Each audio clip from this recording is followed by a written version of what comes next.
আমার উসমান হাদিস শিখিয়ে দিয়ে গেছে কেমন করে জীবনের বিনিময়ে দেশের ভালোবাসা প্রকাশ করতে হয়, ঠিক কিনা বলো?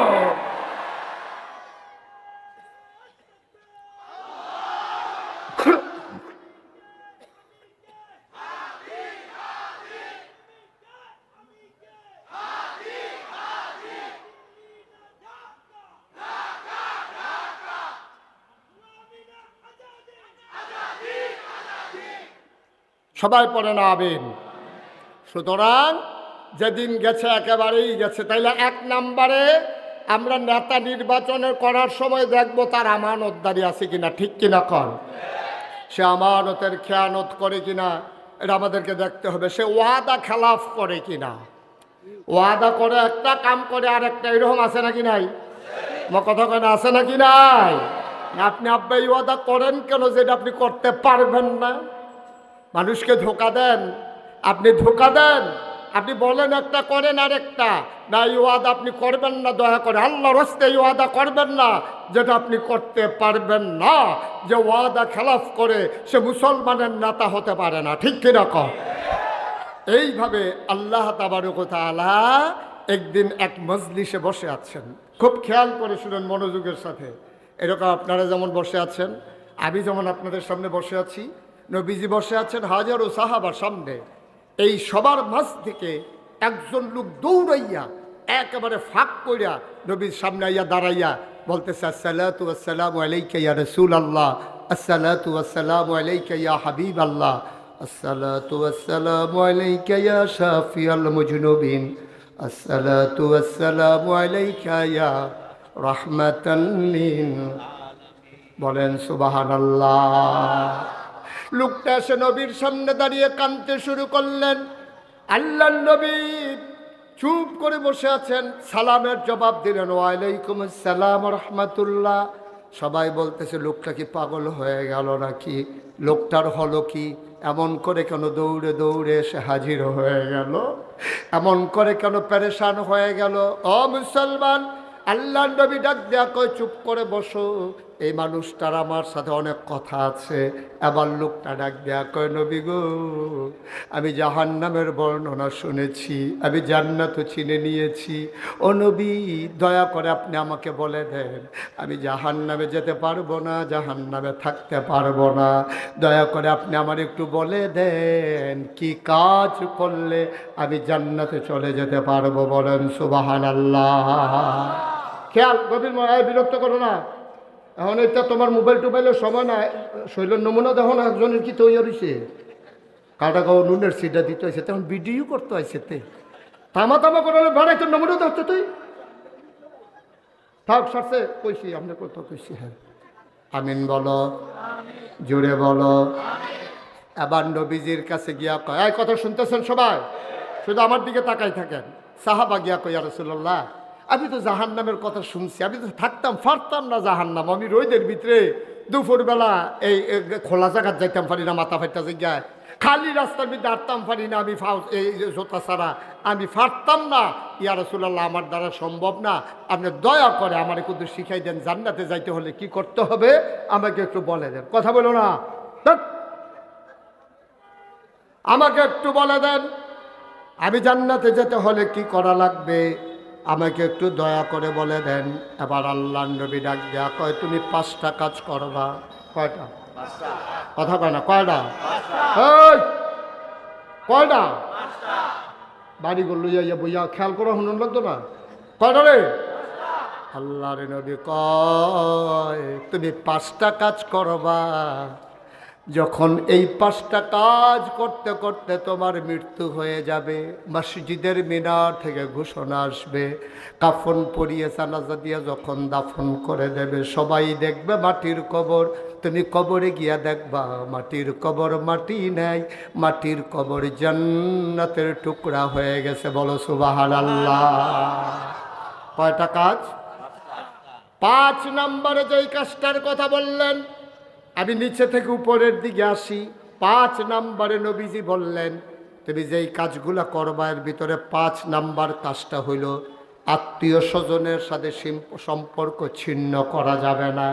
কিয়ামতের আলামতের ভিতরে এসেছে, মানুষ যখন আপন পর হয়ে যাবে, পর যখন আপন হয়ে যাবে, এটা কিয়ামতের অন্যতম একটা লক্ষণ। তোমরা খেয়াল করে দেখবা, এখন অনেকের বন্ধু বান্ধব হইছে, আব্বা আম্মার খবর নাই, ঠিক কিনা? তাহলে আত্মীয়তার সম্পর্ক ঠিক রাখতে হবে, অর্থাৎ মায়ের প্রতি, বাবার প্রতি, ভাইয়ের প্রতি, বোনের প্রতি, চাচার প্রতি, বাবার প্রতি যেই দায়িত্ব পালন করা দরকার, এই দায়িত্বগুলি তুমি সঠিকভাবে পালন করবা। প্রতিবেশী আত্মীয় স্বজন কয়েক প্রকার হয়। তোমার প্রতিবেশী মুসলমান হইতে পারে, আবার কাফেরও হইতে পারে। প্রতিবেশী যদি হয় মুসলমান, প্রতিবেশী যদি হয় আপন ভাই, প্রতিবেশী যদি হয় তোমার রক্তের সম্পর্কীয়, তাইলে দায়িত্বটা হয়ে যায় একরকম। প্রতিবেশী শুধু মুসলমান কিন্তু আত্মীয় না, তাইলে দায়িত্বটা আর একটু হালকা। প্রতিবেশী যদি হয়ে যায় কাফের, মুসলমানও না, তাইলে দায়িত্ব আরও হালকা। তাইলে প্রতিবেশী পাইলাম আমরা তিন রকম।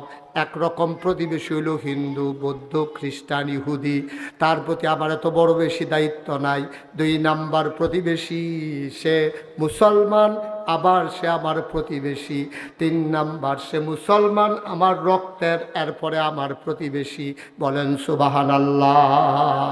কোরআনুল কারীমে আল্লাহ তাবারক ওয়া তাআলা সুন্দর করে ওয়াজ করে দিলেন। আল্লাহ বলেন, আবিদপুরের মানুষ শুনো, ওয়া ক্বাদা রাব্বুকা আল্লা তা'বুদু ইল্লা ইয়্যাহু ওয়া বিল ওয়ালিদাইনি ইহসানা। সুবহানাল্লাহ বলবেন না? আল্লাহ রায় দিয়ে দিয়েছেন, আল্লাহ ফয়সালা দিয়ে দিয়েছেন, এই ব্যাপারে আর আপিল করার কোনো সুযোগ নাই। থানায় রায় হলে তুমি জজ কোর্টে যেতে পারো, জজ কোর্ট রায় দিলে তুমি হাইকোর্টে আপিল করতে পারো, হাইকোর্টে আপিল করার পরে তুমি সুপ্রিম কোর্টে যেতে পারো, সুপ্রিম কোর্টের পরে আপিল বিভাগে যেতে পারো, তারপরে তুমি রাষ্ট্রপতির ক্ষমা প্রার্থনা করতে পারো। কিন্তু ওয়াকাদা রব্বুকা, তোমার রব রায় দিয়ে দিয়েছেন, অর্থাৎ ফায়সালা হয়ে গেছে সর্বোচ্চ মহল থেকে। আবাদত হবে শুধুমাত্র, কেবলমাত্র, একমাত্র আমার আল্লাহর, ঠিক কিনা? আবাদত হবে কার? আল্লাহ। ওয়া বিল ওয়ালিদাইনি ইহসানা। আর আল্লাহর ইবাদতের পরে তোমার কাছে সবচেয়ে বেশি হক পাওনা যারা, তারা হইল তোমার আম্মা, তোমার আব্বা, ঠিক কিনা? এই ব্যাপারে আর দ্বিতীয় কথা বললাম না। 5 নাম্বার গেল। কাজ কয়টা? বা কথা বলে কাজ কয়টা? 5টা কাজ করবা, তুমি জান্নাতে চলে যাবা। মনে করো জান্নাতটা তোমার থেকে 5 হাত দূরে, তুমি তাকিয়ে আছো জান্নাতের সামনে দাঁড়িয়ে, 5টা কদম দিলেই তোমার জান্নাত। জান্নাতের হুরেরা ফুলের মালা নিয়ে তোমার জন্য অপেক্ষা করতেছে, তোমারে ডাকতেছে, হালান সাহালান মারহাবা, মোস্ট ওয়েলকাম, আমাদের জান্নাতে আপনাকে স্বাগতম। তুমি এক কদম দিছো, কদম বাকি রইছে আর কয়টা? বা কথা কয় না, কয়টা? জান্নাতের গ্রাণ পাইতেছো, জান্নাতের হিমশীতল পরশ পাইতেছো, জান্নাত দেখা যায় পর্দার ফাঁক দিয়া। 4টা কদম দিলেই তুমি জান্নাতে চলে যাবা। আল্লাহর নবী কয় 5 নাম্বারে আত্মীয়তার সম্পর্ক ছিন্ন করবা না, এই 4 নাম্বারে তুমি জাকাত আদায় করবা। জাকাত বা কথা কয় না, জাকাত। আজকে বাংলাদেশে জাকাত নাই বলে বাংলাদেশের এই অভাব দূর হয় না। যদি পরিকল্পিতভাবে জাকাত আদায় করা হতো, অর্থাৎ ধনীর কাছ থেকে শতকরা 2.5 টাকা হারে গ্রহণ করে গরিবের মাঝে সুষম বন্টন যদি করা হতো, সামান্য কয়েক বছরের ব্যবধানে বাংলাদেশে জাকাত খাওয়ার মতো একটা লোকও খুঁজে পাওয়া যেত না, ঠিক কিনা? একটা লোকও খুঁজে পাওয়া যেত না। শতকরা 2.5 টাকা, শুধু 52 ভরি রূপা আপনার কাছে থাকে, অথবা সেই সমপরিমাণ টাকা যদি আপনার কাছে থাকে, 1 বছর যদি টাকাটা ঘুরে আসে, এই ঘুরে আসার পরে আপনি শতকরা 2.5 টাকা হারে আপনি জাকাত দিয়ে দেবেন। শতকরা কয় টাকা? আরে কথা কয় না, এই তার জিগা কয়টা? 60 টাকা বিলে নিচের ফেল চাইয়া থেকে তুমি যে 10 টাকা কইছো না, এটা তো কপাল বালা। তুমি তো মুসলমান মাইরা লাইবা জাকাতের ডর দেখাইয়া। এই শতকরা কয়টা হারে? শতকরা কয়টা? এক মাহফিলে যখন বদিউল ভাই আমি যখন এই কথা কইছি যে শতকরা 2.5 টাকা হারে তোমার জাকাত দিতে হবে, একবার লগে দিয়ে বইয়া রয়েছে, এবার বড় টেহার মালিক, এবার হুজুর আপনি যেই কথা কইছে তাহলে তো আমি লাখ লাখ টেহা দেন না, কারণ আমার আছে কোটি কোটি টেহা, তো আমি লাখ লাখ টেহা দেন না, আমি কি করো নহন আমার লাখ লাখ টেহা যদি আমি দিয়ালাই এত মেন্নুত্যা টেহা, হ্যাঁ এত কষ্ট করে কামাই করুন না টেহা, আপনি এটাকে কথা কইলে একটা বছরটা না যাইতে শতকরা 2.5 টাকা দিয়া লন, এটা বুঝি একটা কথা? আমি এটাতে বাসনের লাইন, আমার কাছে একটা কোনাচ্চা রাস্তা আছে, আপনি একটা জাকাত দেওয়ান লাগতো না। এবার আমার হাতে ধরে লাইছে কথাটা করতে রাখবে যেটা দেওয়ান লাগতো না, যেই বুদ্ধি এটা করতে রাখবো এটা কয়ে আমি কে দেওয়া বাট পারে শুরু করছে কি হাতে না দিয়া বাসন যায় কেমনে, এটা লেগে মাথা গরম হয়ে গেছে। এখন যে এত গজ করছি একবারও তো আমার হাতও ধরছে না। যখনে কইছি একটা জাকাত না দিয়া তখন যাবো হাতে আমরা খপ করে হাত দিয়ে হুজুর বুদ্ধিটা দূরা। আমি বলি বুদ্ধি একটা আছে, সিহন বুদ্ধি। আগামী বছর আপনি 1 টাকাও জাকাত দিতে হবে না, তবে বুদ্ধি হইল যত টাকা আছে সব টাকা মসজিদ মাদ্রাসায় দান করে দেওয়া লাগবে। টেহাও নাই, জাকাতও নাই, বুড়ো নাই, ফিসও নাই, টেহাও নাই, জাকাতও নাই। হুজুর এটা কেমনে হইল? আমি কই এমনি এমনি ধইল তো টেহা থাকবো জাকাত দিতা না বা শৈল থাকবো ফিডা গাও পড়তো না, আন্তাজ করো কেমনে? ফিডা ফিডা যখন শুরু হইব, যার মোটা শৈল তার শৈল ফিডা বেশি পড়বো, তে সিহন শৈল বুচ্চুর হইয়া বার হয়ে যাইব গা।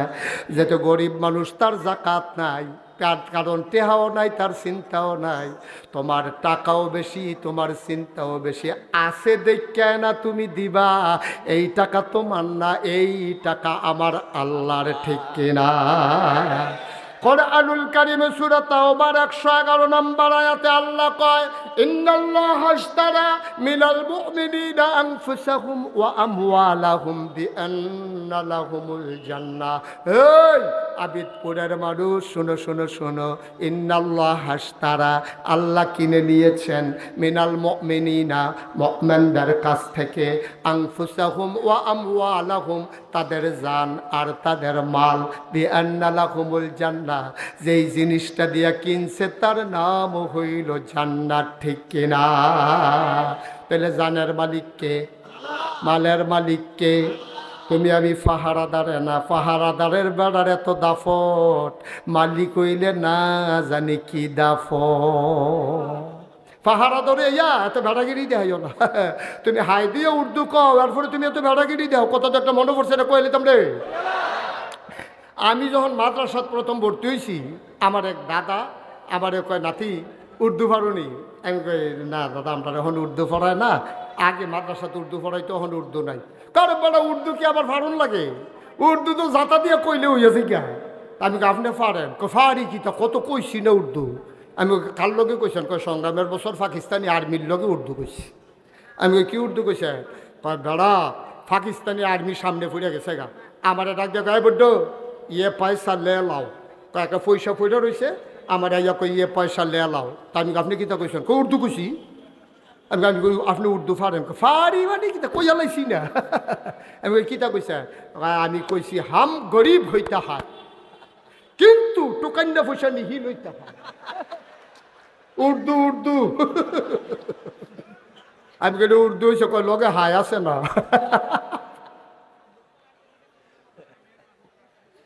কি কথা বলতেছে কেন? লগে হাই আছে না, উর্দু হইছে না মানে কি?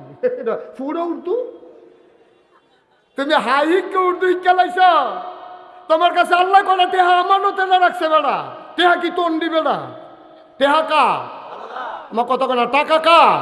তুমি তো কে ওই দুনিয়াতে আওয়ানোর আগে টেহা আল্লাহরে দিয়া ইয়া পড়ছ। আল্লাহ কইছে, ইন্নাল্লাহা আশতারা মিনাল মুমিনিনা আনফুসাহুম ওয়া আমওয়ালাহুম বিআন্না লাহুমুল জান্নাহ। এই তোর জানার মাল আমার কাছে বেচবি, আমি তোর কাছে জান্নাত দাম রাজি। আমরা জিল সিল্লান দিয়ে কইছি জি আল্লাহ রাজি। তাহলে জানের মালিক কেডারে? মালের মালিক কে? তো তুমি তোমার আল্লাহর টেহাতে আল্লাহরে দিবা, মাইকে দিয়া তোর সর্দারি হিকছো কখনো? এত ফাংনা কথা হিকছো কখনো? হলো আল্লাহর টেহাতে আল্লাহরে দিবা, বেটা কি একটা সিফা দিয়ে ধরে বইয়া রইছ? তোর টেহাতে এটি টেহা হইল আল্লাহর, হ্যাঁ তো তুই শতকরা 2.5 টাকা করে দিবি, থাকলে না দিবি, না থাকলে তো তোর জাকাত নাই। মুসলমান গভীর মনোযোগ, আল্লাহ জুলুমের জন্য পাঠায় নাই। এবার সহজ করে বলি, একবার আর হাই প্রেশার, কি প্রেশার? এই ঘুমাইলেছিল কি প্রেশার? হাই প্রেশার মানে কি রক্ত কম, কথা কনা রক্ত। আর একবার লো প্রেশার, রক্ত বেশি না কম? খেয়াল করেন, কঠিন হওয়া যায়, শিহন হওয়া যায় পড়ছে। হাই প্রেশার, ওই রক্ত বেশি না কম? হাই প্রেশার এবার শৈল রক্ত বেশি, আর একবার লো প্রেশার এবার হইল রক্ত শূন্যতা। আমরা দেশের অর্থনীতি হইল যার গাও রক্ত নাই তার তার ইঞ্জেকশনের সিরিঞ্জ ঢুকাইয়া রক্ত বার করে লাও, এমনি তার নাই আরও তারে বার করে লায়। আর যার শৈল রক্ত আছে তার আরও রক্ত দেও, তেমনি ফাডে ফাডে আবার দিছে 2 বোতল রক্ত। তে যে জাগাত চাইট দিয়া মরছে না, কপাল বালা ঠিক কিনা? আল্লাহ কয় বাড়া আমি দুনিয়াটা বানাইছি রে, আমি দুনিয়াটা চালাই, তোরা হলে আমি দুনিয়ায় চালাই না। এর লাগে আমি জাকাত দিছি।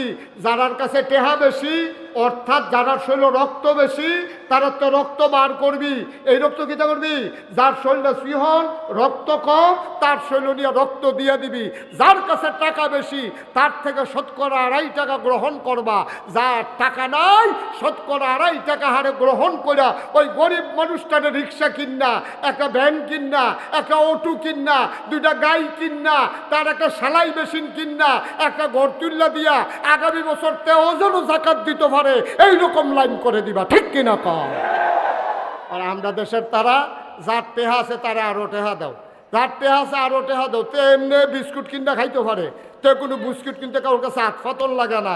আমরা হেই তারা যারা ওই টেহার কোনো অভাব নাই, তারা রাস্তার গম খায়, কাবিকা খায়, খাবিকা খায়। হোগেন বেডের লেগে বিস্কুট হয়েছে, হ্যাঁ বিস্কুট হাতে খাইয়া বইয়া দিচ্ছে। নাদানে রয় না, নাদানে রয় না। আল্লাহ নবী 1500 বছর আগে কইছে ওইতো না, এই নাদানের ওইতো না, তার মাটি ছাড়া তার মুখ বর্তো না, ঠিক কিনা কম? হ্যাঁ ঠিক আছে, তার মাটি ছাড়া মুখ বর্তো না। আল্লাহ যেন হেফাজত করে, সবাই পড়ো আমিন, জোরে পড়ো আমিন। আরে গ্রাম পড়ে হলো প্রত্যেক বছর এখন এমনি একটা মাহফিল হয়, লক্ষ লক্ষ মানুষ এই মাহফিলটা কেন্দ্রিক জড়ো হয়। আবিদপুর গ্রাম এমন কোনো ঘর নাই জিয়াইছে না, জামাই আইছে না, নাডাত করেছে না, বাইরে আইছে না, তালতো ভাই আইছে না, বেয়াই আইছে না, তা লুইয়ে বেড়াই হিঙ্গি রে। হগলে মিল্লা এই প্যান্ডেলটার ভিতর হন যে লোকটি আছে, আচ্ছা হগলে মিল্লা 100টা টেহা করে যদি কেউ দেয়, মরে যাবো গা? আমার কথা কয় না, মরে যাবেন গা, গরিব হয়ে যাবেন গা। তো মাহফিলের তারা 2টা ড্রাম দেয়, আর ড্রাম দিতে গেলে হাইট দেয় না, টেহা দিয়া থুপ দিয়া লাউন যায় না। টেহা দিয়া কী করবে? খালি খেত কিনবেন টেহা দিয়া খালি বেড়াগিরি দেখাইবেন। এই কোরআনের মাহফিল হয়, এটা লেগে কর্তৃপক্ষ চিন্তা করা লাগবে কেন? আমাদের জন্য তো আয়োজন করে। সুতরাং আমরা সবাই মিলে একটা লুকও খালি যাব না ইনশাআল্লাহ। আমার কথা কয় না ইনশাআল্লাহ? একটা লুকও খালি যাবেন না, দয়া করে। 500, 100, 200, 10, 20, 50। এখন আপনি যে কোন ড্রাম, এটা ড্রাম বিচারবো কখনো? এত হাজার হাজার লোক আপনি কয়টা ড্রাম দিয়ে রাখছেন? ড্রাম বিলে আছে রে, ড্রামটি ফুরাই লিবি আর জন্য তারা টেহার রুচি না থাকে। আচ্ছা বেড়াগিরি দেখাই দিবি, টেহা কারে কয়? ড্রাম দিয়ে যেন ফুরা যায় গিয়া, ড্রামের কাছে লুক রেখেন, নাহলে ড্রাম লইয়া মনে হচ্ছে দৌড় দিয়ে লইতে পারে মানুষ, ঠিক নি রে? আপনার সবাই একজনও খালি যাব না আব্বা, এটা আমার মনের কথা, এটা আমার মনের কথা। মুশতাক ফয়েজি কোনোদিনই আবিদপুরের মাহফিল এইভাবে বলে নাই, আজকে অনুরোধ করে বললাম। একবারে পারেন না, ছোট্ট বাচ্চারা বুট কিনতে টেহা আনছ, হ্যাঁ তো 2টা টেহা হইলেও মাহফিলও দিয়া যাবেন, পারতেন না ইনশাআল্লাহ? আল্লাহ যেন হেফাজত করে, সবাই পড়ে না আমিন। আগামী বছর মাহফিল হবে জানুয়ারি মাসের 5, 6, 7। এই জানুয়ারি মাসের কয় তারিখ? এটা এখন থেকে প্রচার করে দেবেন, এই এলাকায় কোনো গ্রামে এই তারিখে যেন মাহফিল না দেয়। 5, 6, 7, 5, 6, 7, 5, 6, 7 জানুয়ারি মাসের আগামী বছর মাহফিল হবে। 7 তারিখে তারা কয় আমি বিলে আইতাম নিও। আচ্ছা তো তারা কয় দেখে কি হলাম আপনারা কয়? ও 6 তারিখ। 7 তারিখে আমার এই ডাঙ্গা, গতকালকে যেখানে প্রোগ্রাম করছি পলাশ ডাঙ্গা, ওখানে একটা বিশ্ববিখ্যাত একটা সম্মেলন হয়। সেই সম্মেলনে লক্ষ লক্ষ লোকের জনসমাগম। সেই জন্য আমাকে ওখানে থাকাই লাগবে। আমি শেষ দিন প্রধান মেহমান থাকি। আর এখানে ইনশাল্লাহ 6 তারিখে আমি 9টায় ইনশাল্লাহ আলোচনা করবো ইনশাআল্লাহ আগামী বছর। আল্লাহ যেন কবুল করে সবাই কোনা আমিন। আর আপনারা আমরা কি কথা নইছিল, আমরা কত হইছে যাইতে ড্রামও সবাই একটু দেখা কইরা যাওন। 2-5 টাকা, 10 টাকা, 20 টাকা, 50 টাকা, 100, 200, 500, 1000 আমরা এটা দেওয়া যায় ইনশাআল্লাহ। মাশাআল্লাহ একজনে 500 টাকা আমার আদরের হেলাল নাগেশ দরবারের মুরিদ এবারে মাহফিলও 500 টাকা দিছে। আমি এমনি টেহা তুলতামও না, কইতামও না, এমনি তুললা যে টেহা বস্তা দিয়ে না অন্য লইলে হেনতে। তো যাই হোক, সবাই এই রুমালটা দিবেন, একজনও ড্রামগুলাতে দেবেন, একজনও খালি যাবেন না। এমন কোনো জিনিস নাই যেইটা আমার নবী শিখাই দিয়া যায় নাই। ও মুসলমান, যেই নবী ঢিলা কুলুক শিখাইলো, যেই নবী চুল কাটা শিখাইলো, যেই নবী নখ কাটা শিখাইলো, এই নবী নেতা কেমনে বানানো লাগবে এটা বুঝি শিখায় না, শিখায় নাই। কারে নেতা বানানো যাবে এটা কি আল্লাহ রাব্বুল আলামিন নবীজির মাধ্যমে শিখায় নাই? শিখাইছে। নবীজি শিখাই দিয়া গেছে, এই নেতা নির্বাচনের সময় তোমার যখন নেতা নির্বাচন করবা, তোমরা ভিতরে যেবারে নেতা বানাইবা চাইবা এবার আমানতের খেয়ানত করে কিনা, ঠিক কিনা কও? তো বলে হুজুর এবার আমানতের খেয়ানত করে কিনা কেমনে চায়াম?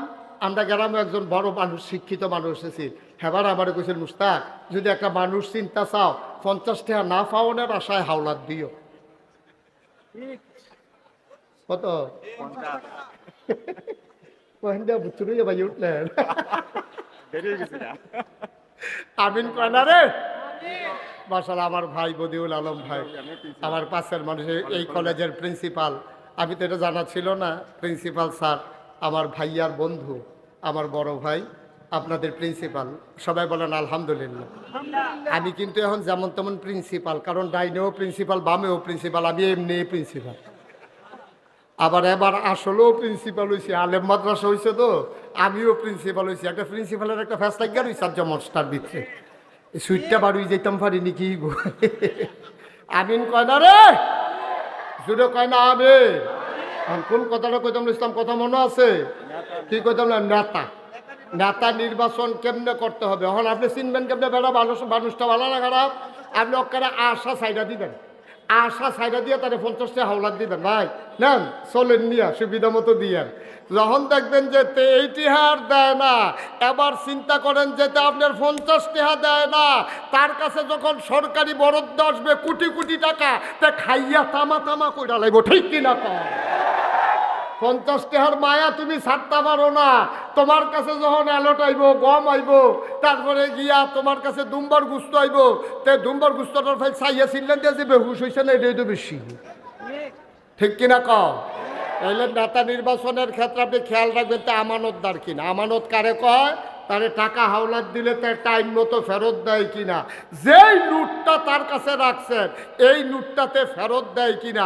যদি দেখেন যে এই নোটটাতে ফেরত দেয় না, মনে করেন আমার কাছে আব্দুর রহমান ভাই 500 টাকা ভাঙতি আমার কাছে আমানত রাখছে, হুজুর ফিরসা হুজুর এই রাইতে বিরাইতে আমি আবার কুমিল্লা যাম, সুরডা হাইতে ডর আছে, আপনি এই 500টা 10 টিকা নোট 50টা আছে এখনো, এই 500টা আপনার কাছে আমানত, আপনি কালকে আমি কুমিল্লা বাসা তাইয়া আপনি তো লইয়া যান।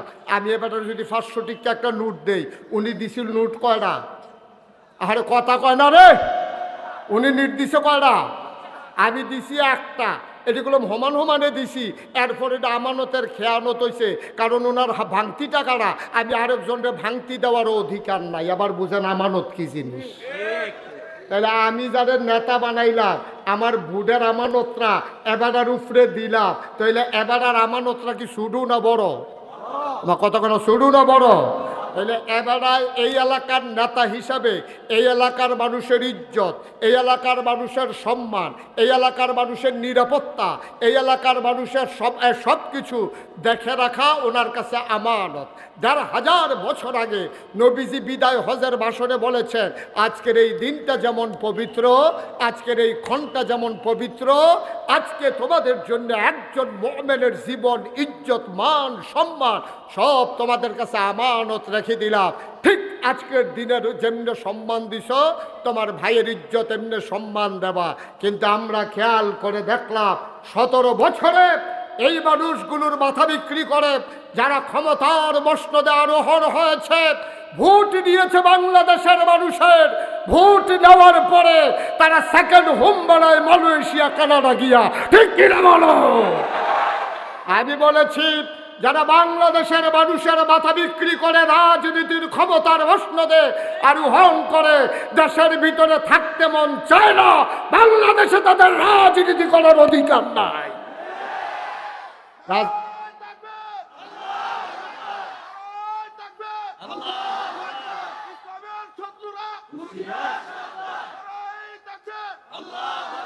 সবাই পড়ে না আমিন। তুমি রাজনীতি করবো বাংলাদেশও, আর সেকেন্ড হোম বাড়ি বানাইবা কানাডা মালয়েশিয়া নিয়া, ভাত খাইবা আব্বার করো, শাসারি কি আব্বা ডাকবা? এটা কি বেহতেরা বাপ পাইছো? এটি বেহতেরা বাপ পাইছো? খাইবা বাহের গরো বাপ, কুলি হালাইবা শাসার গরো গিয়া, এই দিন আর দিন নাই। সবার জায়গা হইলো, তোমার আর জায়গা হইলো না নাকি? হ্যাঁ,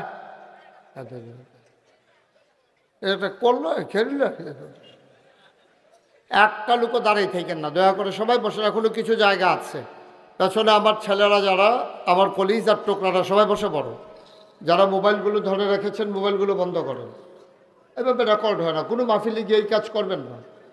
আপনি তো ওয়াজ শুনতে পারতেছেন না মন দিয়ে, আপনারা মোবাইলের ভিতরে চাইয়া রয়েছেন, তা আমারে দেখেননি, দেখলো আবজা আবজা। এটা বন্ধ করে ফকট লন, এটা এটা আবার লাগছে নিচে ফলাবেন, এত করে লয়ে দেবো উপরে। হ্যাঁ, পকেটে ঢুকে রাখেন, দামি মোবাইল না এটা। একটা লোকও কথা বললে না। ছোট বাচ্চারা, এটা আমরাও ছোট থাকতে এটা করতাম, যে মায়ের থেকে বলে টাকা আইনা আমরা বুট কিনতাম, বাদাম কিনতাম মাহফিলে। এটা করা যাবে না, এটা মাহফিলের জন্য ক্ষতিকর, এটা সুন্দর হয় না। হ্যাঁ, সবাই এটা বন্ধ করো। এটা খাওয়া দাওয়া এখানে এটা জায়গা না। সবাই আমরা মনোযোগের সাথে, ও মাহেতে দিয়ে পুরাটা মাহফিলের কাছে দোহান বানাই লিছে। তারা বার করেন আস্তে আস্তে আস্তে। তুমি বের হয়ে যাও বাবা, বাইরে গিয়ে বিক্রি করো, যাও। আরে উঠাই দেন। আরে আমি শুরু করলে সে আবার দাঁড়াবে, তারে বের করে দেন না। যাও, তুমি যাও, যাও বাইরে গিয়ে বিক্রি করো, যাও। সারছে, ছোট মানুষ তো মনে করছে এখন লোক বেশি, দোকানদারিটা ভালো হইব। এটা তার দোষ না, তার বুদ্ধি যে দূর কুলাইছে তো এটা করছে আর কি, তা করবো না। একটু বসে যাওয়া যায় না? কতক্ষণ দাঁড়াই থাকবেন? আমার পরে আবার আব্বাসী সাহেব হুজুর আসতে আছে। এই দাঁড়ানিটা কি আপনি মনে করছেন এই 1.5-2 ঘন্টা?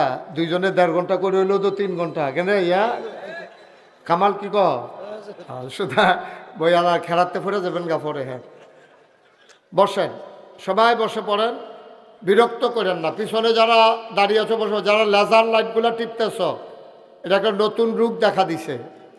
যাদের লেজার, ওরা তোমরা এটা টিপবা না, এটা মাহফিলে ক্ষতি হয়। একজন এই কাজটা করবা না বাচ্চারা। সবাই পড়েন আলহামদুলিল্লাহ জোরে। মঞ্চের তারা না কইলেও সর্ব, তারা যে বইয়া রয়েছে উত্তালাইছে না, এটাই তো বেশি। কিন্তু সব জোরে করেন, বলেন আলহামদুলিল্লাহ, বলেন সুবহানাল্লাহ, বলেন আল্লাহু আকবার। শুকরিয়া আদায় করলাম কার? করব কার? করে যাব কার? লস না লাভ? কম না বেশি? প্রমাণ আছে নাকি নাই?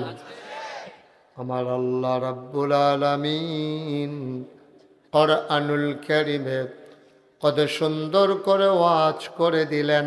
আল্লাহ বলেন, লা ইন শাকারতুম লা আযীদান্নাকুম।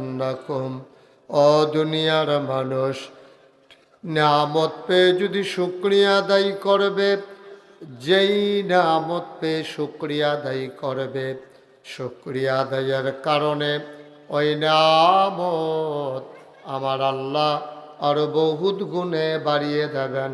বলেন সুবহানাল্লাহ। আমার আল্লাহ যা বলেন তা করেন নাকি করেন না? কম কম না বেশি বেশি? প্রমাণ আছে নাকি নাই? কুরআনুল কারীমে কত সুন্দর করে 30 পারায় সূরা বুরুজের শেষ অংশে আল্লাহ ওয়াজ করে দিলেন, আল্লাহ বলেন ফাআলুল লিমা ইউরিদ। আমার আল্লাহ এমন আল্লাহ, তিনি যা মন চায় ওই কাজটাকে আমার আল্লাহ বেশি বেশি করে দেন। বলেন সুবহানাল্লাহ। আমার আল্লাহ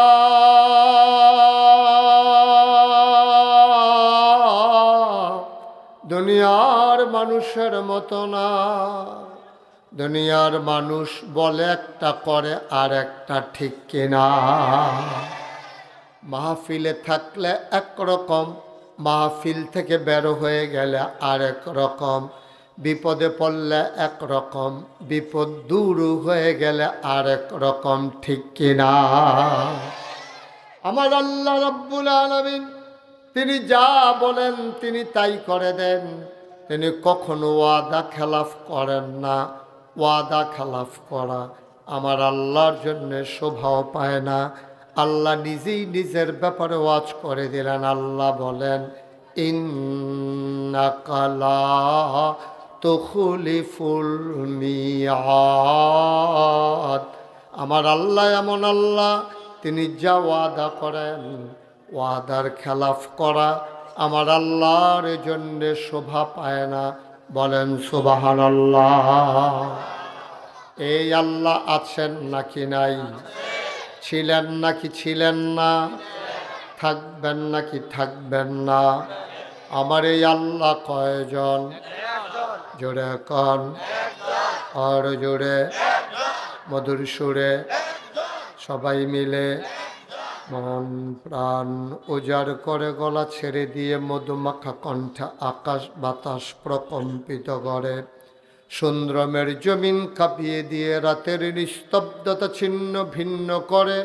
চলো ওই আল্লাহকে জানিয়ে দেই মাওলা ও রব্বে করিম, তুমি লাম ইয়ালিদ ওয়ালাম ইউলাদ ওয়ালাম ইয়াকুল্লাহু কুফুয়ান আহাদ। তিনি কারো থেকে জন্ম নেন নাই, কাউকে জন্ম দেন নাই। ও বন্ধু, দুনিয়ায় পীরের মতো পীর হয়, নেতার মতো নেতা হয়, মন্ত্রীর মতো মন্ত্রী হয়, এমপির মতো এমপি হয়। আমার আল্লাহর কি মতো হয়? আমার আল্লাহর কি নমুনা হয়? আমার আল্লাহর কি ডুপ্লিকেট হয়? আমার এই আল্লাহ কয়জন? জোরে কন, আর জোরে, মধুর সুরে সবাই মিলে মন প্রাণ উজাড় করে চলো সবাই মিলে জানিয়ে দেই লা ইলাহা লা ইলাহা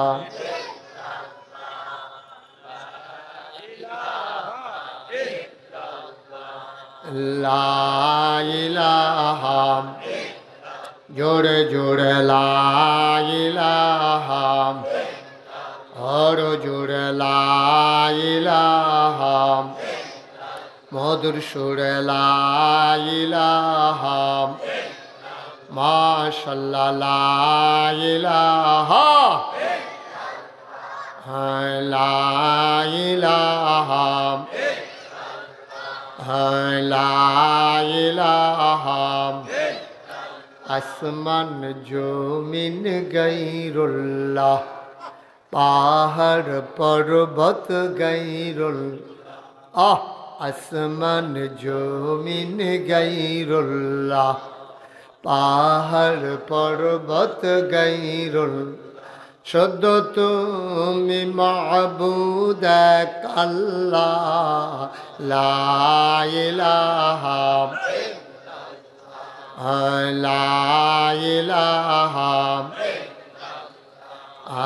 লা ইলাহা, জোরে জোরে লা ইলাহা, আর জোরে লা ইলাহা, মধুর সুরে লা ইলাহা লা ইলাহা। লা মাবুদা ইল্লাল্লাহ, লা মাশুকা আলা মৌজুদা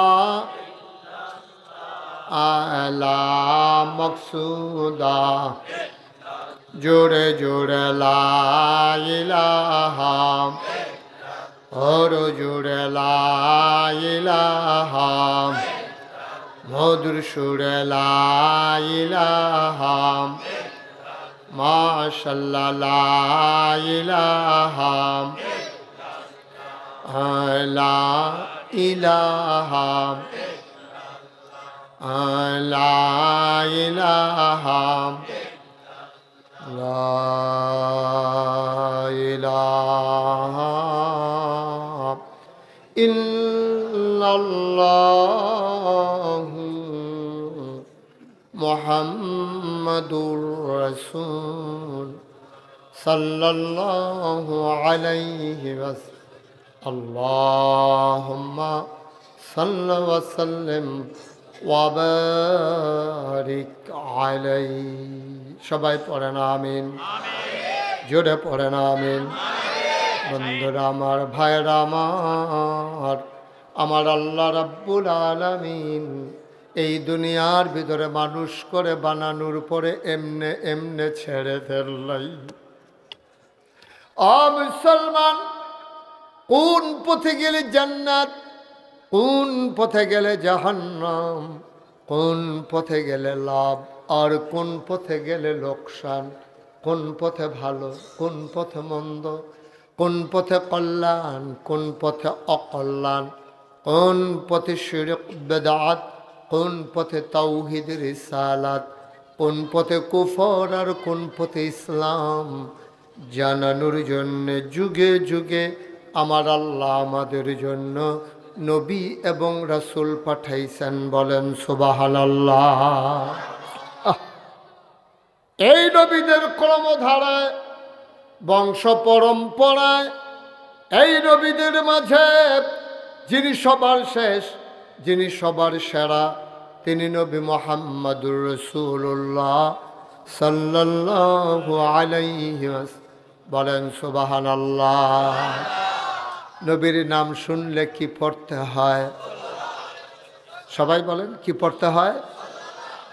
দুই একবার না বারবার, দুই একদিন না প্রতিদিন, দুই এক সপ্তাহ না প্রতি সপ্তাহ, দুই এক মাস না 12 মাস, দুই এক বছর না সারা জীবন আমরা পড়ব সাল্লাল্লাহু আলাইহি ওয়াসাল্লাম।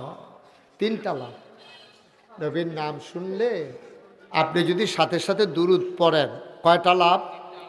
আহা, ঘুমাই গেছেন সব?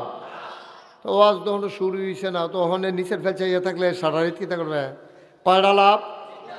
সবাই জুড়ে কোন কয়টা? তিনটা লাভ। এক নাম্বার, কেউ যদি নবীর নাম শোনার পরে দুরূদ পড়ে তাইলে সাথে সাথে তার আমল নামায় 10টা সওয়াব দান করা হয়। 2 নাম্বার, 10টা গুনাহ মাফ করে দেওয়া হয়।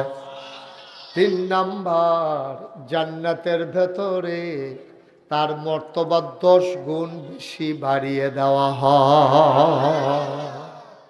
নবীর নাম আসার সাথে সাথে আমি কতবার বলতে হবে যে মোবাইলগুলো বন্ধ করেন? আপনি কি ছোট মানুষ? আর বড় হইবেন কবে? মাশাআল্লাহ দাড়ি দিয়ে ফেঁকে সাথে হয়ে গেছে। হ্যাঁ, এটা কি বুঝেন আপনারা? আমি কিছু বুঝি না। এভাবে রেকর্ড হয় না তো ভাই। আপনি চেষ্টা করে দেখেন। সাউন্ড পাচ্ছেন না আপনি আমার সাথে? সাউন্ড কানেকশন লাগবে, তারপর আপনার ক্যামেরা লাগবে, জুম লাগবে, লেন্স লাগবে, কিচ্ছুই তো আপনার মোবাইলে নাই। তো কেন এটারে শুধু শুধু দৌড়ে? আপনার যে মোবাইল, এরকম মোবাইল তো আমরা তারা 2-3টা করে আছে না, আপনার একটা না, এটা লইতা করেন কারবার এতবার কন লাগেনি। আমি কি আপনার শত্রু? ওখানেও যদি সুন্দরমের তারার এক কথা 3বার কন লাগে, তো আমি সিটাগাং গিয়া কিতা করা? হ্যাঁ, মোবাইল পকেটে ঢুকা, এটা জায়গা হয় না দুনিয়াটা। আমিন বলা। আর যেন আমি কাউকে মোবাইল ধরতে না দেখি, একবার বললেই তো যথেষ্ট। আমি তো বুঝি যে এটা আপনার ক্ষতি হচ্ছে। আপনি যখন মোবাইলটা ধরে আবার ফাইলে একবার চাইলে 5বার সাউন্ড লাগে মোবাইলটার পায়, যে রেকর্ড হইতাছে নি, ভিতরে ঢুকতাছি নি আমি, তো না হলে তো সবে শেষ। তো এই জন্য দয়া করে যখন আমি যখন বাইরে বসি মনোযোগের সাথে শুনেন, খরগোশের মতো কান খাড়া করে, মাছের মতো নিষ্পলক নয়নে এদিক সেদিক চাইয়েন না, শুধু আমার দিকে চাইয়া থাকবেন। কারণ মেডিকেল সায়েন্স বলে, বিজ্ঞান বলে, মানুষের নজর যেদিকে যায় মনোযোগও সেদিকে যায়। আপনি যদি রিক্সার ফেল চাইয়া থাকেন, আপনি কোনো জীবনও ট্রাক্টর লইয়া চিন্তা করতেন না। আবার ট্রাক্টরের ফেল চাইয়া থাকিয়া আপনি কোনো রিক্সা লইয়া চিন্তা করতেন, স্বাভাবিক জিনিস। রিক্সা লইলে, রিক্সার ফেল চাইলে রিক্সা লইয়া চিন্তা করবেন কি তারে আমরা যদি 2 পায়ে খেলি দিছি, এটা দিয়ে 3 পায়ে খেলি দিছে, এরা আপনি করবেন গরুটা দিয়ে 4 পায়ে খেলি থেকে দৌড় দিলে ফেরে যে আসার খাইয়া এটা 3 পায়ে চলে কেমন, আপনি অনেক চিন্তা ভাবনা আইব মাথার ভিতরে। কিন্তু ট্রাক্টরের ফেল চাইয়া রিক্সা লইয়া চিন্তা হইতো না। তা আপনি যদি আমার দিকে না চান, আমার কথাগুলো আপনি বুঝবেন না। এই জন্য প্রথম শর্ত হলো আপনি যার কথা শুনবেন তার দিকে একেবারে মনোযোগ দিয়া, দুনিয়ার সকল খেয়াল সাইডা দিয়া, বাড়ি নাই, ঘর নাই, জায়গা নাই, জমি নাই, সব সাইডা দিছি কতক্ষণের লেগিয়া। আমি এই কতক্ষণের লেগে এখনো আসি, কেয়ামতের জিজ্ঞাও আমি নাই এই কেয়ামতের ভিতরে। সুবহানাল্লাহ বলেন না? ঘটনা তো শুনছেন না? এমনি তারা আবাদত করতো আগের তারা, আমরা তো আবাদত হয় না, ওয়াজ শোনা হয় না। রে নবীর সামনে সাহাবারা যখন কথা দেখা মনে পড়ছে দেখি কইলি তা এই যে নবীজি মসজিদের ভিতরে খুতবা দিতে আছে, খেয়াল করো, মসজিদের ভিতরে নবীজি খুতবা দিতে আছে। সুবহানাল্লাহ কর। যখন তোমার বাবা কয়বার কইছি খাইও না, তুমি কেন বাটফারি শুরু করছো বইয়া বইয়া? এটা আমি হেই ফেলছাইলে হাতে মুখ দেয়, আবার আরেক ফেলছাইলে আইন দেয়, কি একটা মস্কারা শুরু হয়েছে তার। এখন এটা বেহতার হইস নাকি? যেমনি বুট খায় মানুষ তো ভাত এমনি খায় না, চুইরা লাইতেছে কতক্ষণের ভিতরে। হ্যাঁ মাহফিল আইসে, হ্যাঁ উলিতে পড়ায় তেহাতার সিফাত দিয়ে তেহাতার ফিসি দিয়ে গিয়া ফর্দা করে, ফর্দা করে মানুষের মুখ দেখাইতো নাতে। হ্যাঁ ঠিক আছে, হ্যাঁ ঠিকঠাক কইছি, আমিন বলো, জোরে বলো। যে আতক্ষণ কইলাম খেরুন্নারে বইয়ালার, তখন বইবেন কখনো? তখন তো মনও ধরলেও বইতেন পারতেন না। কি দেখ আমার এতক্ষণ ধরে কতবার করলাম বইয়ালা লই, আরেকবার শুনাইতে পারছো তা মোবাইলের কথা, ওই হাতে চা করতেছে নাকি তা মোবাইল লইয়া শোনাইতে পারতা না, কত শোনাইতে পারতা না। আমিন বলো। যেই কথাটা মনে পড়ছে না কই তা, আরে নবীজি, শোনো, নবীজি মসজিদের ভেতরে একদিন খুতবা দিতেছেন। মাইকটা আগের জায়গা টানো, মাইকটা আগের জায়গা টানো, আগের জায়গাতে আছে, ধরছিলা ধরো না, সর 3-4 হাত দূরে তো। আমিন কর। তো যেই কথাটা বলতেছিলাম, নবীজি খেয়াল করেন, নবীজি খুতবা দিতেছেন মসজিদের ভিতরে। সুবহানাল্লাহ বলবেন না? তো খুতবা যখন দিতেছেন, তিনার কানে একটা আওয়াজ গেল, পেছন দিয়া কে যেন কথা কয়। নবীজি চুপ বসা, এই কথা বলার সাথে সাথে সবাই চুপ মেরে বসে গেছে। উনি খুতবা দিলেন, আলোচনা হলো, নামাজ হলো, দোয়া হলো, সবাই মিলে এই একজন একজন করে বাড়িতে আসে। বাইরে গিয়া দেখে মসজিদের সামনে রাস্তায় একবারা বইয়া রয়েছে। তো যারা মসজিদে ছিল তারা কয়, ভাই আপনি এই রাস্তার মধ্যে বইয়া রয়েছেন কিরে? কারে ভাই আমি তো বাজার করে বাইর যেতাম ইসলাম, হঠাৎ করে নবীজির কণ্ঠের একটা আওয়াজ শুনলাম, চুপ বসো। এই কথা শোনার সাথে সাথে আমি বসে গেছি। সুবহানাল্লাহ বলেন না? কথাটা কিন্তু ওজন আছে, কথাটা খেয়াল করে। নবীজির কণ্ঠের আওয়াজটা শুনছি, আমি কোনো নবীজিরে দেখছি না। হয়তো নবীজির কণ্ঠের আওয়াজ শুনছ, তুমিও জাগাত রাস্তাত বইয়া লাইছ, তো তুমি কিন্তু চিন্তা করবা না কারে বইতে কইছে। কয় না, এই চিন্তার সময় নেই। নবীজির গলার আওয়াজ আমার কানে ঢুকছে, কানে ঢোকার সাথে সাথে আমার পাগুলা আর একটা সেকেন্ড দাঁড়াই থাকতে রাজি হয় নাই। সুবহানাল্লাহ বলবো। নবীর কণ্ঠের আওয়াজ যখন শুনলাম, চুপ বসো, আমার পাগুলা আর দাঁড়াই থাকতে রাজি হয় নাই, আমি বসে পড়েছি। কেমন মনোযোগ, কেমন কথার তাসির! এমনি এমনি তারা মর্যাদার মানুষ হয় নাই, এমনি এমনি তাদের ব্যাপারে কোরআনুল কারিমে আয়াত নাজিল হয় নাই। আবার সাহাবারা কয়, ভাই ও ভাই তুমি চলে যাও, তোমারে বসার জন্য বলে নাই। ভেতরে 2জন কথা বলতেছিল, তাদেরকে বলছে চুপ বসো, তোমারে না, তুমি চলে যাও। সাহাবা আবার কান্দা দিছে, গাল বায়া বায়া টপ টপ করে পানি পড়ে। তোমরা বললেই তো আমি যাব না। সুবহানাল্লাহ কয় না? তোমরা বললেই তো আমি যাব না। যেই নবীর কণ্ঠের আওয়াজ শুনে এই পা গুলা দাঁড়াইয়া থাকতে রাজি হয় নাই, ওই নবী এসে যতক্ষণ আমাকে না বলবে ততক্ষণ এই গোলাম বাড়িতে যাবে না, যাবে না, যাবে না। বলেন সুবহানাল্লাহ। এটার নাম হইল ওয়াজ। খুব মনোযোগের সাথে শুনবেন, যেটা আপনার বিবেকে ধরে। কথা বলেন না এখানে, যেটা আপনার বিবেকে ধরে যে হ্যাঁ কথাটা তো ন্যায্য কইছে, আপনি মানবেন। যদি আপনার মনে হয় বুঝে আসে নাই, আপনি বুঝে নেবেন। কিন্তু আপনি মানার জন্যই তো আসছেন। এই যে এত বিশাল আয়োজন, আপনারা কি বুঝবেন? আপনি তো মাহফিলে আসছেন, আপনি বুঝবেন না একটা মাহফিল দাঁড় করানো কত কষ্ট। 3 দিনের একটা মাহফিল, বক্তাদেরকে ম্যানেজ করা, দাওয়াত দেওয়া, আসতেছি কিনা এনশিওর করা, পোস্টার করা, ব্যানার করা, গেট করা, মাইক করা, লাগানো, যতক্ষণ মাহফিলটা শেষ না হয়। যারা ম্যানেজিং কমিটিতে আছে নাইয়ার একটা সিফা দিয়া থাকে, শীতের ভিতরে শরীরটা গাম দিয়া লায়। একটা বক্তা মিস করলে মাহফিলটার যে কি অবস্থা এটা আপনারা বুঝবেন না। আপনারা মনে করছেন ফতাইতে ফতাইতে বাজবেন গা, বক্তা আইসা না গেলে, কিন্তু হেতারা দূরায় সারত না।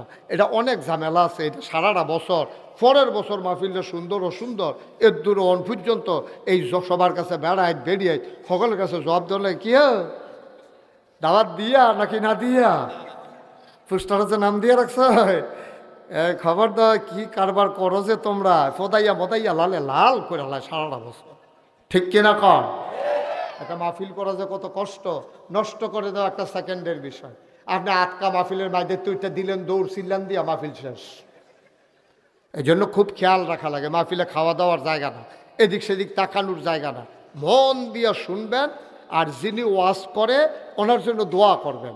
এটা তো মাটি কারণ না যে এই কূপটা জুড়ে দিলে সাক্কাটা বড় উঠবো, এত সুজা না ওয়াজ, এত সুজা না। আমি করি দেখা না, যে কোনো বক্তারে জিগাইয়েন আপনার আর কিসমত। আমাদের ওয়াজ হইলো আপনাদের কিসমত। আমরা মুখে দিয়া বালা কথা আইলে আপনারা কিসমতে বালা কথা লইয়া যাইতেন পারবেন। আর আমারে যদি আল্লাহ বন্ধ করাই দেয়, সারা জীবন চেষ্টা করলো আমার দ্বারা একটা কথা বলা আর সম্ভব না। সুতরাং সবাই মিলে দোয়া করতে থাকেন। শুরুতে আল্লাহর কাছে দয়া চাই, আপনাদের কাছে দোয়া চাই। আল্লাহ যেন আমার মুখ দিয়ে সেই কথাগুলো বের করে দেন যেগুলো আমার জন্য দরকার, আপনাদের জন্য দরকার। সবাই কোন আমিন।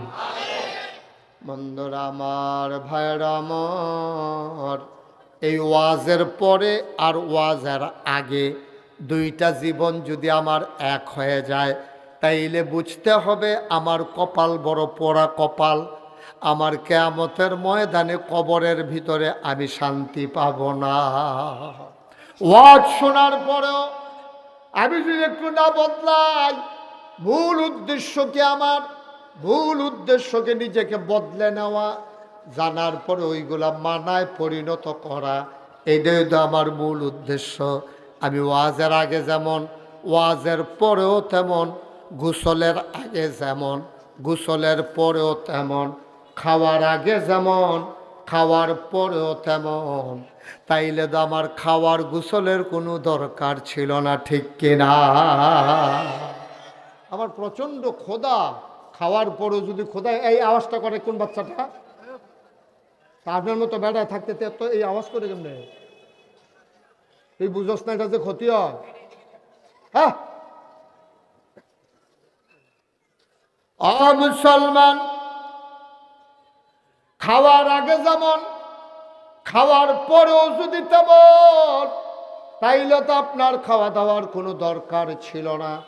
গোসলের আগে আপনার শরীরটা ময়লা নাপাক, গোসলের পরেও যদি নাপাকি থাকে, তাইলে আপনি কেন গোসল করলেন শীতের ভেতরে?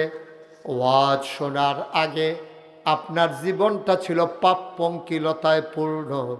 ওয়াজের পরেও যদি সেই পাপই আপনার মাঝে থাকে, তাইলে এই 2-2.5 ঘন্টা বসে থাকে, এটাই ফাও গেছে। ঠিক কিনা? আমরা যে ওয়াজ করি, আপনাদেরকে বুঝাই, ওয়াজ কিন্তু সবচেয়ে বেশি দরকার আমাদের। কারণ আমি এখন কথা বলতেছি, শুনতেছেন হাজার হাজার মানুষ, আপনার কথা কে শুনে? কিন্তু আমার কথা শুনে হাজার হাজার মানুষ আপনারা এখন শুনতেছেন, এটা বেড়াগিরি না, বাস্তবতা। এখন আপনারা হাজার হাজার, আমি একা কথা বলতেছি, আপনার হাজার হাজার মানুষ শুনতেছেন। এই মাইকের আওয়াজ যত দূর যায়, পর্দার আড়ালের মায়েরা বোনেরা শুনতেছে। আমার একটা কথা যদি ভুল হয়ে যায়, তাইলে কিন্তু এই আপনার জীবনে ভুলের আসর পড়াটা স্বাভাবিক। এই জন্য ওয়াজ দরকার সবচেয়ে বেশি বক্তাদের, যার অন্তরে আল্লাহর ভয় বেশি হয়, আল্লাহ তার মর্যাদা কিয়ামতের ময়দানে তত বাড়িয়ে দেয়। সুবহানাল্লাহ বলবেন না? হাসান বসরি রহমাতুল্লাহ আলাই আল্লাহর একজন মাকবুল বান্দা, বিরাট বড় বুজুর্গ ব্যক্তি। ইনি একদিন রাস্তা পার হবেন, তো সামনে একটা ড্রেন পড়ছে, ড্রেন খুব খেয়াল করে, সামনে একটা ড্রেন, এই নালা, আমরা দেশে শুধু খালটালের মতো আর কি। তো এইরকম একটা নালা পড়ছে, নালাটার ভিতরে দুইটা বাঁশ একখানো দড়ি দিয়ে বান্ধা দিয়া রাখছে। একটা মানুষ ফারুইলে হেইফারের তার একটা মানুষ খেরুই থাহন লাগে, দুইজনেও সমানে ক্রস করণ যায় না। এইরকম অবস্থায় হাসান বসরি রহমাতুল্লাহ আলাই যখন আপনি পার হবে, ওই ফারে একটা কুত্তা আর এই ফারে হইল হাসান বসরি। তা হাসান বসরি কুত্তাটারে কইতে আছে, এই কুত্তা তো আর বুঝে না, কুত্তারে কইতে আছে, কুত্তা তুই কিন্তু খারাপ প্রাণী, আমি হইলাম আশরাফুল মাখলুকা, আমি হইলাম সৃষ্টির সেরা, তা আমি আগে ফার হয়াম, এরপরে তুই ফার হইবি, আমার আগে কিন্তু তুই ফার হইবি না, তুই হেন দাঁড়াই থাক। হাসান বসরি আমার মনে হইল কুত্তাটা যেন আমারে বলতে আছে আপনি ভালো মানুষ আর আমি খারাপ। হ্যাঁ, আপনি যদি কুরমা খান, পোলাও খান, ফল খান, যেইটাই খান, আপনার ফেটো গেলে এটা দুর্গন্ধযুক্ত জিনিসে পরিণত হয়, আর আমি কুকুর আপনাদের দুর্গন্ধযুক্ত জিনিসটারে খাইয়া হজম করি। এবার আপনি কোন খারাপ কি আমি না আপনি? সুবহানাল্লাহ বলেন না? কথার ওজন দেখছেন না, কথার নমুনা দেখছেন নি? নিজে নিজে চিন্তা করতেছে, আসলেও তো কুত্তা যেটা পারে আমরা তো এটা পারি না, আমরা ভালোটা খাইলে খারাপ হয়, আর কুত্তা খারাপটা খাইয়া হজম করে।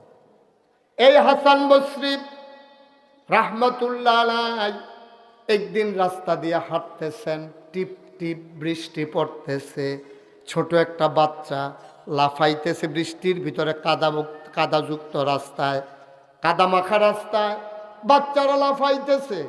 হাসান বসরি ডাক দেয়া কয়, এই বাবা, তুমি যদি পড়ে যাও তোমার পাটা তো ভেঙে যাবে, ব্যথা পেয়ে যাবা, তুমি পাও পড়ে গেলে তোমার সাংঘাতিক ক্ষতি হবে।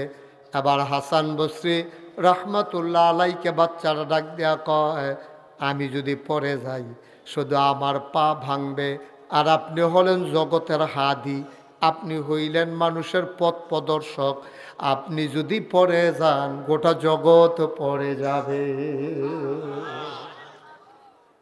আমি পড়ে যাওয়া আর আপনি পড়ে যাওয়া এক জিনিস না। আমি পড়ে গেলে হয়তো পা ভাঙবে, আপনি যেটা বলছেন এটা সত্য, কিন্তু আপনি যদি পড়ে যান গোটা জাতি পড়ে যাবে, গোটা দেশ পড়ে যাবে, গোটা সমাজ পড়ে যাবে। সুতরাং আমার সাবধান করেন না, আপনি সাবধানে থাকেন। সুবহানাল্লাহ বলবেন না? ও মুসলমান, আমার আল্লাহ রাব্বুল আলামিন আপনাকে, আমাকে, আমাদের সবাইকে বানানোর পরে এমনে এমনে ছেড়ে দেন নাই। আমরা কোন পথে গেলে জান্নাতে যাব, এই জন্য আল্লাহ তাবারক ওয়া তাআলা 30 পারা কোরআনুল কারীম দিয়েছেন। তারপর এই কোরআনের যিনি বাস্তব নমুনা, কোরআনের যিনি মডেল, যিনি আইডল, যিনি আইকন, যিনি উসওয়াতুন হাসানা, ওনাকে পাঠালেন নবী মুহাম্মদুর রাসূলুল্লাহ সাল্লাল্লাহু আলাইহি ওয়াসাল্লাম। কোরআন অনেক জায়গায় আপনি এমনি এমনি বুঝবেন না, কোরআন আপনি বুঝবেন না। মনে করেন আপনি কোনো এই দুনিয়াতে একা, মনে করেন, খুব খেয়াল করেন, মনে করেন একা সুন্দরম হাই স্কুল মাঠে আপনি দাঁড়িয়ে আছেন, কোনোদিন কোনো মানুষের সাথে আপনার দেখা হয় নাই, কোনোদিন কারোর সাথে আপনার কথা হয় নাই, আপনি একক মানুষ, একা মানুষ। এই সময় আপনারে আমি আইসা বললাম আপনি একা, আইসা বললাম নামাজ পড়েন, তখন আপনি আমাকে কি বলবেন বলেন তো? আমার কথা বুঝেন নাই? আপনি একা সুন্দরম হাই স্কুল মাঠে দাঁড়িয়ে আছেন, জন্মের পর থেকে আজ পর্যন্ত কোনো মানুষের সাথে আপনার দেখা হয় নাই, কোনো মানুষের সাথে আপনার কথা হয় নাই, সমাজের কোনো মানুষ দেখেন নাই, জীবনে কেউ আপনার নামাজ রোজা ইবাদত বন্দেগীর কথা বলে নাই। আমার সাথে আমি প্রথম আসলাম মাঠে, আইসা দেখে আপনি দাঁড়াই রয়েছেন। তা আপনাকে জিজ্ঞেস করলাম, ভাই আপনি নামাজটা